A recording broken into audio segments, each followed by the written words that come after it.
on, everybody? Man, this screen sucks. This is terrible. Hold on a second here. I feel like I'm sideways a little bit. Anyway, I hope everyone's doing well. Totally off schedule live stream. I saw something super interesting last night, but we had a front blow in, like my sinuses were inflamed and I sounded like Yoda. And so in my brilliance, I decided to solve the allergy attack with bourbon and a Benadryl, which was really stupid because then I was stoned basically. And I was like, now I really sound like Stone Yoda. So I'm not going to convey my message. That was not my plan, by the way. I was trying to just clear up my sinuses. I know bourbon works great when I have a head cold. You know, I eat soup and get something warm in my tummy, then have a little bourbon, and I'm done. Like, I just pass out. But hey, good morning. Good morning. Who's here? Hey, Dan. Hey, C4. Suburban Hillbilly. How you doing? So I saw something really cool on YouTube, and I can't find the damn video again to post the link. So I'm going to try and look back. But this guy, and it's a guy and a lady, they do news analytics, which I thought is really cool. You know, you think about it. So what they did, they compared all the polling companies, you know, like Rasmussen, CNN, Quinnipiac, all these folks over the last 8 elections, right? So, I mean, think about that. Presidential elections every 4 years, right? So I don't know if they included Senate, in which case it would have been, you know, maybe 10 years worth, but they went back a bit to see what their last predictions were and what actually happened in the election and how far apart they were. Like, what was their margin of error? Hey, Daryl, what's going on? And what wound up happening is this company called Atlas something or other. Not Atlas Polling. God, I really needed to have taken a screenshot of it.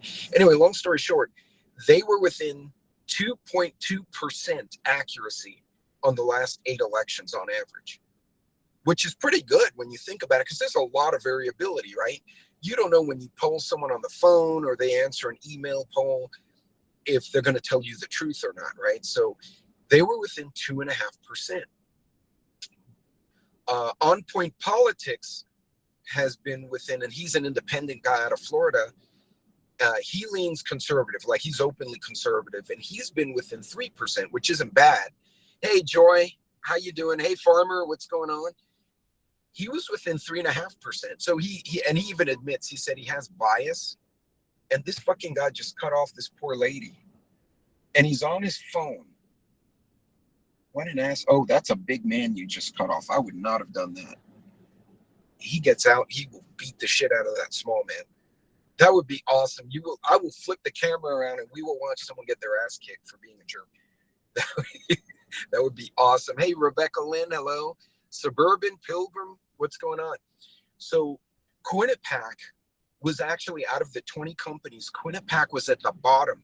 They were nearly 9% off over the last 10 elections. 9% is huge when you consider how divided the country is. You know, presidents and senators will win. I mean, you know, in Texas, like Trump will win probably by double digits.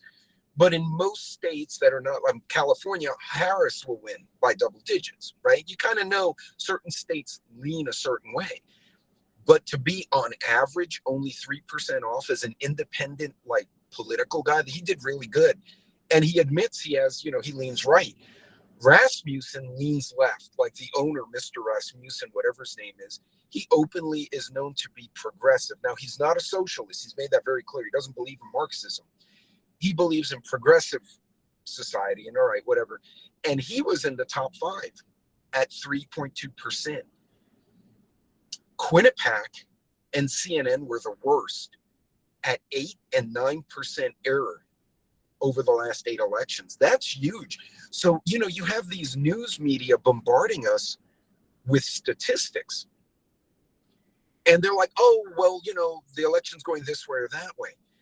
Now, let's put the politics aside And let's talk a little bit more about, sorry, the sinuses. By the way, I just unloaded about 300 pounds. No, had to have been about 500 pounds of yard debris because we're redoing the yard.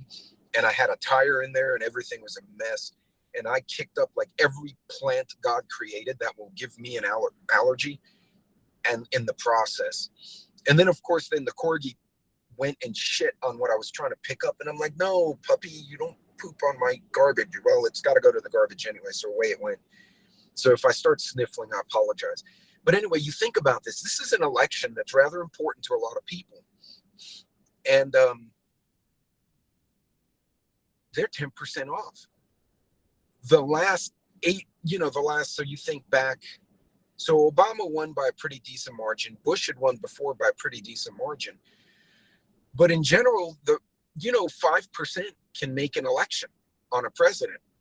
And these guys are off by double that margin. How can you believe that? No.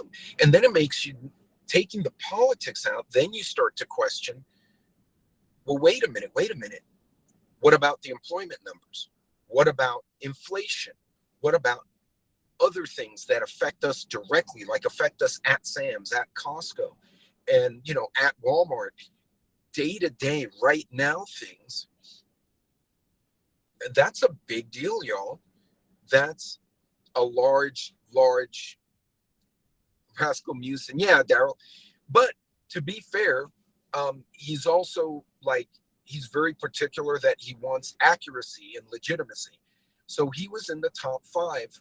And the 2 analysts who ran these numbers are actually very conservative. It's a guy and a girl, and they're very, very well spoken, and they did a lot of analytics. And they said, one guy leans right, one guy leans left, and they were within 2.5 to 3.5% of accuracy, which is really good. Engineering gives a 10% margin of error on a bridge, and they're within 2%. That's pretty damn good. Well, Daryl, then you have exactly inflation numbers, currency numbers, immigration, number of gangbangers that have been imported into the country, amount of terror organizations here, things like how much my freaking milk costs, your egg costs. Right. And Farmer, if you watch the movie Gangs of New York, where the guys in Tammany Hall, who ironically were the old school Democrats, he was like, it doesn't matter if we ran out of ballots. It's just that we keep counting. Right. And he threw that in. It was one of DiCaprio's, I think it was one of DiCaprio's better movies. And I like him as much as people peed on him early on in his career. He basically told Hollywood several times. And that's why Martin Scorsese used him in so many movies, is because Scorsese did this after the Godfather series because they wanted him to make a movie a certain way. And he's like, it's not the truth. So Mafangul, and and they didn't like Scorsese anymore. But and his movies are freaking awesome. Yeah, and exactly, Farmer. So these numbers are bullshit. 10% margin of error. Imagine if your paycheck came in 10% low. That would fuck a lot of people up. Right? What if your commute took 10% longer? That would suck. These are not small numbers. By comparison, if you paid $1 for a black coffee, now it's $1.10. It doesn't sound like a lot, but imagine if everything went like that. Your car payment was $500 a month. Now it's $550. Well, shit, that extra $50, that 10% is a grocery run for the week. Maybe not now, but it used to be. You kind of see what I'm saying? Hey, Rage, what's going on? The Departed was another good movie. And he went into corruption in the police, corruption in government, the ties between government and he really went into a lot of stuff. Yeah, Pilgrim, it was a good movie. But I want people to, when you see this data, question that shit. So like CNN and Quinnipiac are basically bullshit. And these analysts looked at these statistics and said they're over polling to the left as opposed to the right. Um, he said they didn't include Fox in this one. I didn't see it in the list. If it was, Fox was somewhere in the middle, which is where I would have expected the big media to be. ABC, NBC, CBS, Fox would be kind of hovering in the middle. No, CNN was way at the bottom on accuracy. Like, ABC was further down. I don't remember. I don't think CBS wasn't even included because I think they outsourced to Rasmussen. So, but yeah, 10%. How the hell could you trust those numbers? And then he made a point. He said, look, Minnesota, like he said, the Quinnipiac had Kamala at a +6 across the country is what they claim. But then she was only +3 in Minnesota. Her vice president is the governor of Minnesota, was the senator from Minnesota, or the governor, I'm sorry. So how could she be +7 across the country and her running mate's home state is only +3? That doesn't make sense. He'd be +10 is where he should be. So the numbers are caca.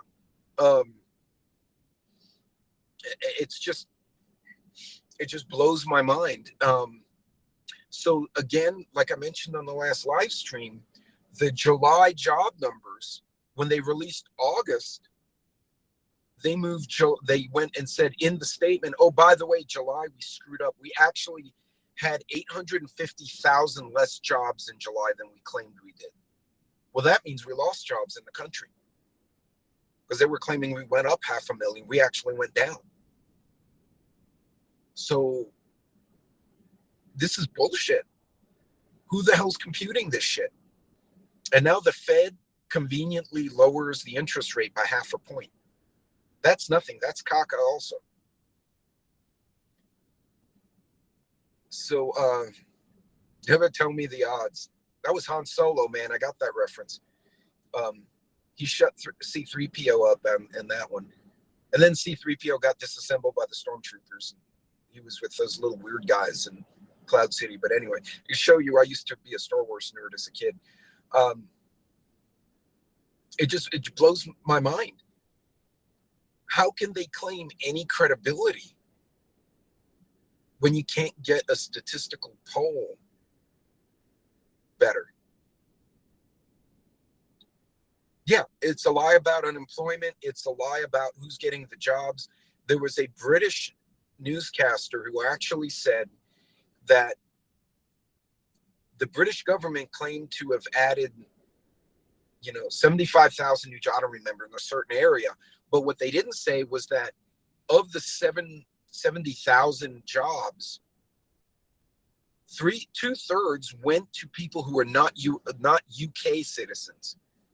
So even if you added, say they did add 800,000 jobs, but 600,000 of them went to people who weren't supposed to be here. That means Americans are remaining unemployed.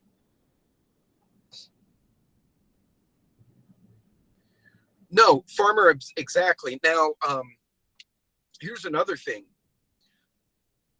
I took an MBA. I have an MBA. Aside from a bachelor's in engineering, I have an MBA. And I'm now in the middle of a finance class, and I screwed up and took one class out of order, and now I have to wait 4 months for the next class, which was duh. Anyway, but a recession has always been defined in common vernacular as 2 or 3 successive quarters of GDP reduction. We've already had that. But they're like, no, we're not in a recession. We just had a bad GDP quarter. No. It's always commonly been defined. Hey, thank you, Pilgrim. You be safe. Yeah. And Nikki Haley swimsuit calendars, 25% off now. No, but I know if Paulina Luna does one, Daryl will buy one. She actually was a model, for the record. But hey, prepping artists. Hey, Psycho Billy, what's going on? So, folks, this is important. And again, I'm trying not to be political, although right now I'm absolutely enraged hearing what I heard. If it's legitimate, hey, this person's leading that one, and all the statistics are showing. But when you have this margin of error, that means you're garbage. Your people don't know what they're doing, or they're doing it on purpose. Either way, that's worthless. I expect what's going to happen is if the incumbency remains, they're going to run us into the ground economically. If it doesn't, they're going to try to pull some switches before they depart such that the replacement party will have a recession on their hands when they show up. That's just my speculation, because to me, either way, we're going to have economic garbage. It's just who can they blame?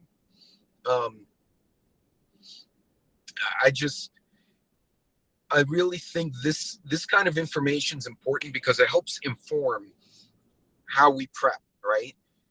Right now, I'm on a mission. Anything we've bought, like we had to replace an AC because of the damn storm. Like your insurance gives you so much, but there's other stuff I had to pay. And actually, the AC died all by itself. Something else broke. And so I couldn't claim the AC. I had to replace that, which sucked.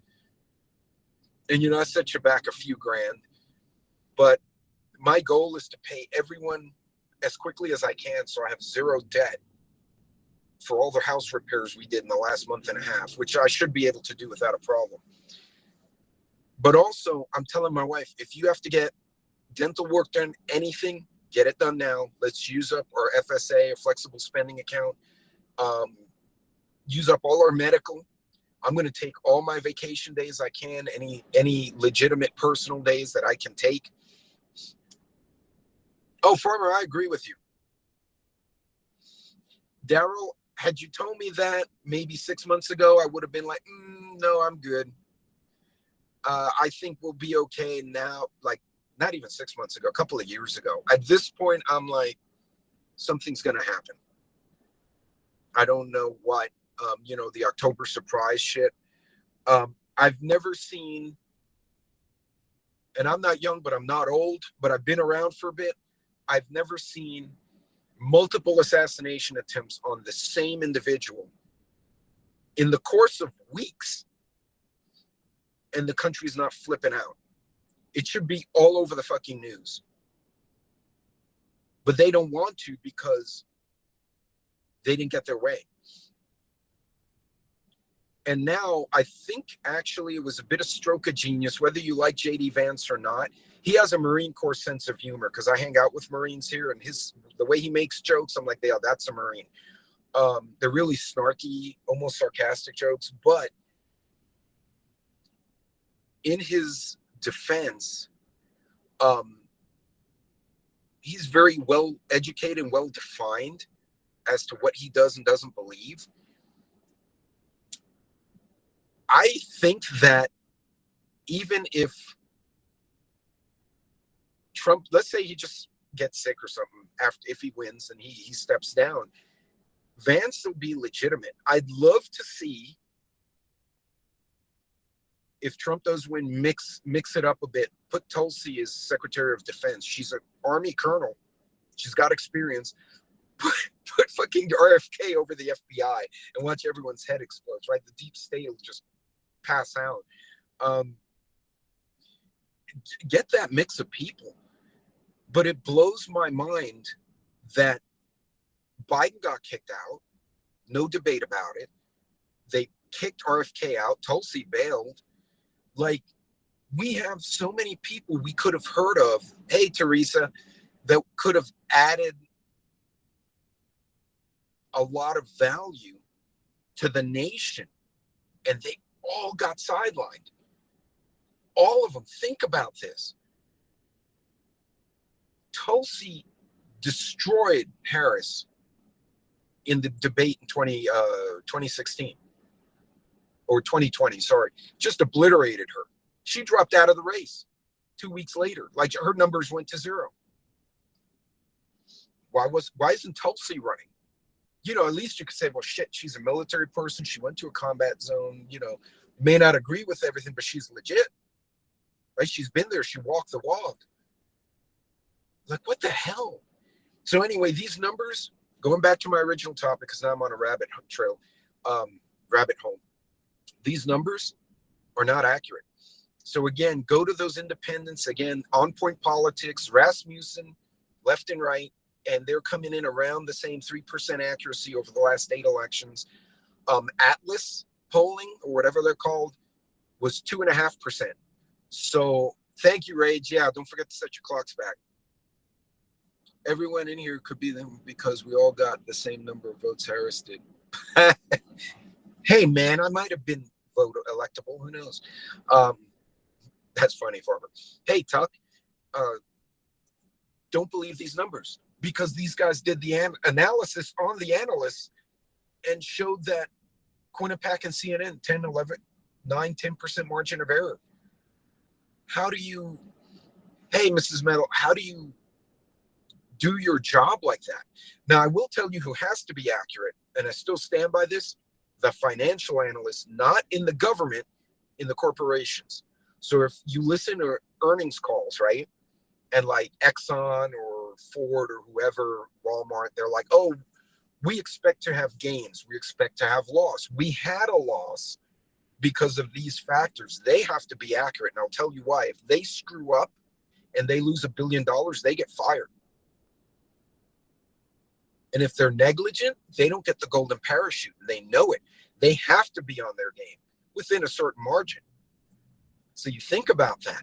The CEOs can now be sued or put in jail after Enron. The executives can be held accountable by the feds or by the states, and they know this, so they got their game down. So if you want to see where the finance stuff is going, listen to the analysts, listen to the financial guys, and not Jim Cramer because he does baddie shit. I'm talking about listen to some earnings calls. One question is right, and that's another thing, Farmer. If it's a tight election, if they're saying, oh, this person's ahead by 8, 10, whatever, some ridiculous number, and there's some BS, they can get away with it, right? Because it's like, well, the poll said, and what they don't like now is that there's so many people throwing information around, and I think this is why they're hitting social media so hard. You know, Newsom just signed a law about a meme made about him. Elon posted, you know, who gives a shit? You two rich fuckers want to insult each other. I don't care. You know what I care about? Gas is $3 a gallon. Fuck your meme. But Newsom was so butthurt, he tried to pass a law about it. Yeah, that's true. Listen to Jim Cramer and do the opposite. But hey, Ed, welcome. So folks, question the numbers. If you want relatively accurate, it seems like Atlas, Rasmussen, On Point. There was another one I forgot with the top 4, and they were under 3.5% variation with their prediction versus what actually happened over the last 8 elections. That'll give you a much better view. And surprisingly, who's that guy who does independent analysts? He's very liberal, and he's claiming Trump's actually ahead. And he said, I don't like Trump, but my analysis done correctly, he's very proud of his work, shows this. And he even says this is why they're going to lose the election. So those are the ones you want to listen to, because when you hear all this like sugar-coated stuff, it's all bullshit. But anyway, folks, question those numbers. So react accordingly, right? We may have an election that gets really even more contentious than it already is. That's going to result in disruptions in the street. It's going to result in people blocking roads. They're going to burn damn Walmart down or whatever they did in 2020. You're going to see a lot of the same bullshit if it becomes contentious. So prep with that in mind, or the economy is going to freak out. Things will get very expensive or hard to find. Prep accordingly. Especially with the staple goods, right? The rice, the beans, all the generic stuff. Make sure you're stocked up on that. Make sure you understand how those numbers can affect what you need to find in the store, what you need to feed your family, and minimize your debt target, right? If you can reduce your debt even by half, aside from, say, a mortgage if you're paying on a house. I'm paying off my pickup truck. I finally got it back from the hailstorm damage, by the way, only 2.5 months later. God, they fucked up my truck, by the way. I'm going to pay off my truck. It's an older truck. I told my wife, I'm going to sit with it. I'm going to run it to 150,000 miles. I don't care. The company doesn't care. As long as it's safe, working, passes inspection, the company doesn't care that I use it day to day. And I would love to be without a truck payment for a year or two. I can put that somewhere else. I need to raise 50K in 2 weeks. Oof. That could be a target. Also, remember the side hustles. If you're an electrician, you're good at woodworking, you're a mechanic, you're a seamstress or haberdasher, as they call them. You know, you can fix clothing. You can make, I don't know, spirit wear for the high school kids. Anything extra you can do to put plus numbers in your column and less negative in your column will help you. Right? Don't hesitate to do it, because I think the inflation, the job, the polling of the election, all of it is caca. It's all garbage. If the Quinnipiac and CNN polls are 10% off, how far off are all the other numbers? Because he was just looking at the polls between Harris and Trump. So keep those things in mind. Prep accordingly. Don't increase your debt. Pay it down as much as you can. And I know everyone's situation is different. You may not be where you can fight that battle right now. That's fine.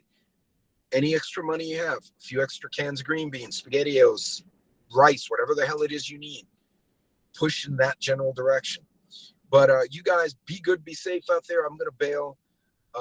My back, my shoulders are hurting from moving all that shit into I had to go to the city dump to dump all that stuff. And I got everything thrown out. I got to hit the grocery store on the way home, and then I'm shutting it down.